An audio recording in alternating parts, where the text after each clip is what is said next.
আসসালামু আলাইকুম। নতুন একটা ব্লগ ভিডিও নিয়ে চলে আসলাম। আজকের ভিডিওটা শুরু করছি সকাল থেকে। এই যে সকালবেলা ফারিস্তা ঘুম থেকে উঠে ভাইয়াকে খুব ডিস্টার্ব করতেছে। তার মাথায় চুল নাই, সেই চুল দিয়ে গালে ঘষা দিচ্ছে। এই তো তারপরে ওর দুষ্টুমি দেখতে দেখতে আমার রান্নার সময় চলে আসছে। আজকে সকালের নাস্তার ভিডিওটা করতে পারিনি, সময় পাই নাই।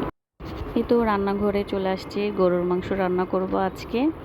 আমি গরুর মাংসটা আগে থেকে ধুয়ে ঝরা দিয়ে রেখেছিলাম, আর এখন আমি সব কিছু দিয়ে মাখিয়ে বসাবো।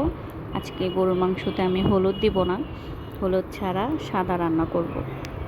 তো সব কিছুই থাকবে, এটার মধ্যে পেঁয়াজ থাকবে, আদা রসুন থাকবে, হলুদের গুঁড়া না, জিরার গুঁড়া, ধনিয়ার গুঁড়া, মরিচের গুঁড়া, আর শুকনো মরিচ কয়েকটা থাকবে, দারচিনি থাকবে, লবণ থাকবে, সাথে কয়েক চামচ তেল দিয়ে আমি হাতে এটা ভালোভাবে মাখিয়ে নেব। মাখিয়ে আমি একটু রেস্টে রাখবো। আর প্রেশার কুকারে আমি আগেই তেল দিয়েছিলাম, সে তেলটা গরম হয়ে গেছে। এখন আমি মাংসগুলো আস্তে আস্তে দিয়ে দিব। এই তো সব মাংসগুলো আমি দিয়ে দিয়েছি। তারপরে আমি এটা ভালো করে একটু নাড়াচাড়া দিয়ে ভাজবো।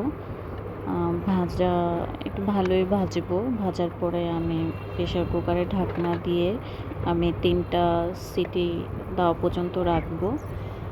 এই তো আমি ঢাকনা দিয়ে দিয়েছি। ঢাকনা দিতে দিতে কিছুক্ষণের মধ্যে আমার একটা সিটি চলে আসছে। এরকম 3টা সিটি হলে আমি বাসিটা খুলে ফেলবো। বাসিটা খুললে তারপরে আমি আবার এটাকে ভালো করে নাড়া দিব। আর আমি তো একেবারেই পানি ইউজ করি নাই, তো প্রেশার কুকারে ঢাকনা খোলার পরে দেখি যে অনেক পানি উঠেছে। তো আমি আর পানি ইউজ করব না।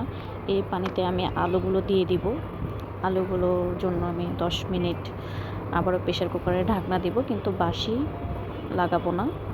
বাসি ছাড়াই আমি প্রেশার কুকারে আলুগুলো সিদ্ধ করব। পরে দেখলাম যে না, আমার মাংস রেডি। কাঁচামরিচ দিয়ে আমি নামিয়ে ফেলেছি।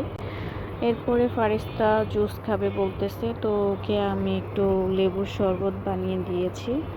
আর যে গরম পড়েছে আল্লাহ, খুব গরম। এর মধ্যে ওরা নাচানাচি করলো, তারপরে পিৎজা অর্ডার করে সবাই খেলো। এর মধ্যে দেখি ফারিস্তা হঠাৎ করে দাঁড়িয়ে দাঁড়িয়ে ঘুমিয়ে পড়েছে। এই তো আজকে ব্লগটা এই পর্যন্ত। আসসালামু আলাইকুম।